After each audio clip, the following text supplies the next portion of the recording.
আজকে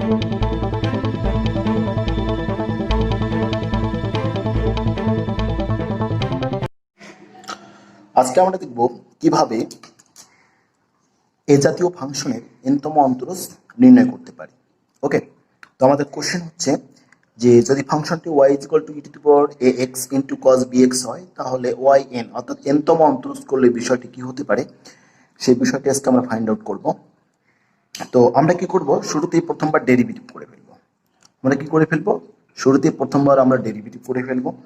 তো একবার ডেরিভেটিভ করলাম, তো ধরে নিলাম আমার এই ফাংশনটা হচ্ছে ইউ, এই ফাংশনটা হয়ে যাচ্ছে আমার ভি। তাহলে আমি ধরে নিলাম এখানে আমার ইউ অপরিবর্তিত ভি এর ডেরিভেটিভ করতেছি সূত্রের প্লাস, আবার এখানে ভি অপরিবর্তিত ইউ এর ডেরিভেটিভ করতেছি। ওকে, তো এখন আমরা দেখি ডেরিভেটিভ করলে কি দাঁড়ায়। cos bx অপরিবর্তিত, e⁴ax এর ডেরিভেটিভ করলে e⁴ax, আবার ax এর ডেরিভেটিভ করলে a চলে আসতেছে, এখানে লিখে ফেললাম, প্লাস e⁴ax অপরিবর্তিত cos bx এর ডেরিভেটিভ গুলো হবে মাইনাস সাইন bx, আবার bx এর ডেরিভেটিভ গুলো চলে আসতেছে এখানে b। ওকে, তারপর আমরা কি করলাম, এখান থেকে আমরা e⁴ax এই বিষয়টা আমরা কমন নিয়ে ফেললাম। ওকে, এই বিষয়টা আমরা কমন নিলাম, তাহলে এখানে থাকলো কত, a cos bx minus b sin bx।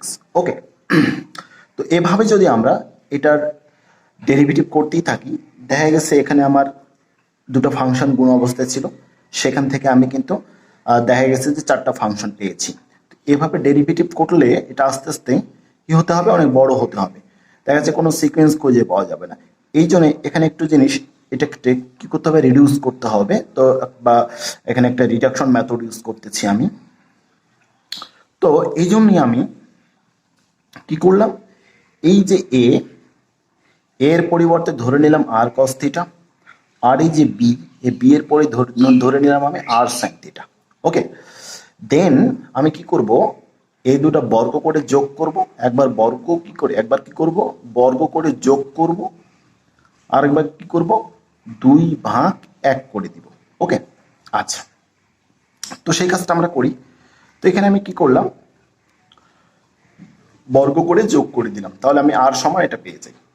তো বড় করে যোগ করলে কি হয়ে যায়, এই যে a square plus B square, এখানে R square cos square theta, R square sine square theta. তো আর স্কোয়ার কমন নিলে কি থাকে, আর স্কোয়ার কমন নিলে থাকে sign square theta plus cos square theta.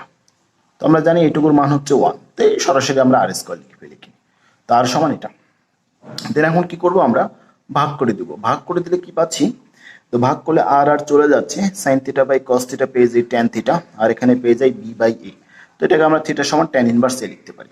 ওকে, এখন আমরা কি করব, এই মানগুলো আমরা যে সমীকরণ থেকে ধরেছি ওখানে বসানোর চেষ্টা করব। আমরা এর জায়গায় বসাবো আর cos থিটা, বি এর জায়গায় বসাবো আর sin থিটা। তাহলে এর জায়গায় বসালাম আর cos থিটা, বি এর জায়গায় বসালাম আর sin থিটা।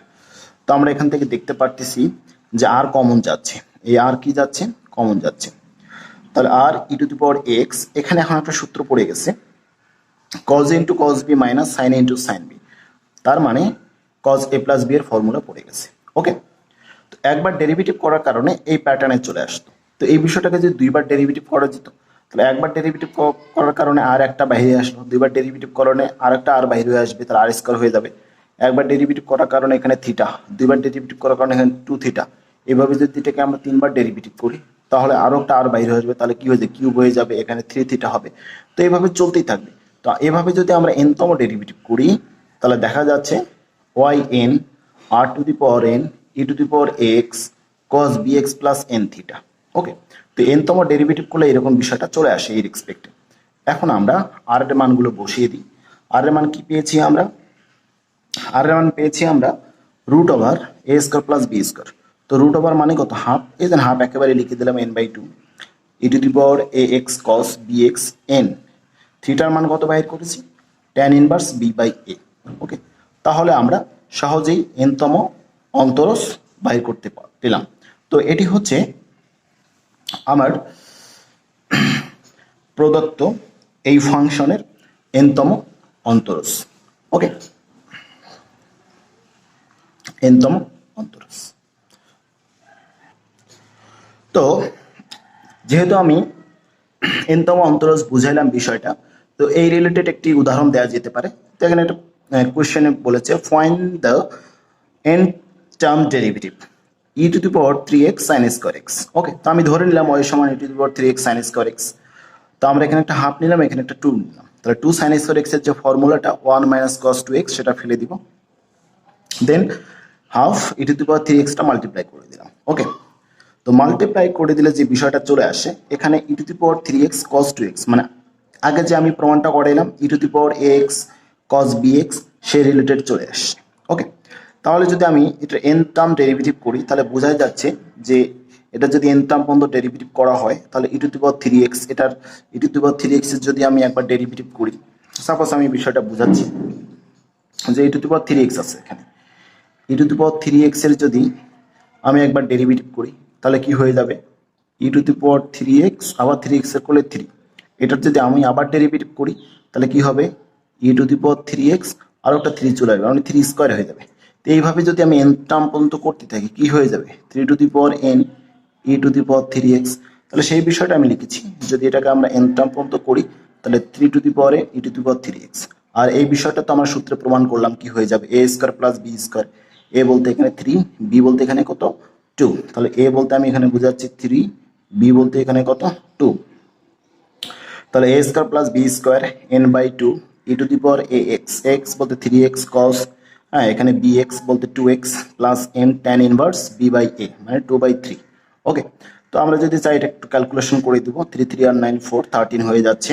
ওকে, তাহলে এই যে E to the power X, এই যে E to the power X common যাচ্ছে, কমন নিয়ে নিলাম, দেন আমরা শারীরিকভাবে বিষয়টাকে এইভাবে লিখতে পারি। ওকে, তো এটাই ছিল E to the power 3x sin square x এর এনতম অন্তরজ। ঠিক আছে, ওকে।